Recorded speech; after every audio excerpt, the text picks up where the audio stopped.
দেখতে দেখতে তো 25টা দিন পার করেই ফেললাম। হ্যাঁ, আমার 30 দিনের চ্যালেঞ্জে আজ 26তম দিন। চলো এই দিনের ছোট্ট ছোট্ট কিছু মুহূর্ত তোমাদের সাথে শেয়ার করি। সকালে উঠেই তো আজ গাছগুলো দেখতে দেখতেই ব্রাশ ছাড়লাম।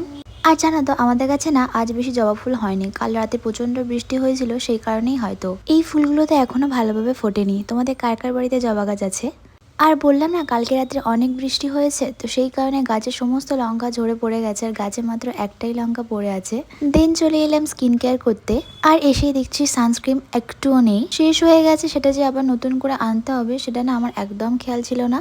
আর এই দেখো এই যে পাশে সুন্দর আর্টিফিশিয়াল গাছটা দেখছো, এটা না আমার একটা ফ্রেন্ড আমাকে গিফট করেছিল।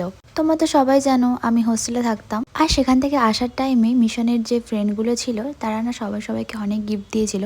তো সবার গিফটগুলো এখনও আনবক্সিং করে মানে ইউজ করা হয়নি। তো এই গাছটা আমি এখানে লাগিয়েছি। তারপর একটু বেলার দিকে এত বৃষ্টি নেমেছিল যে বাড়ির সামনে এতটা জল জমে গেছিল। দেন আমি আমার স্নানটা সেরে নিই। আর আজ সকালেই তো জানতে পেরেছি আমার সানস্ক্রিনটা শেষ হয়ে গেছে, তাই মায়ের কাছে এসে মায়ের সানস্ক্রিনটা আজকে ইউজ করব।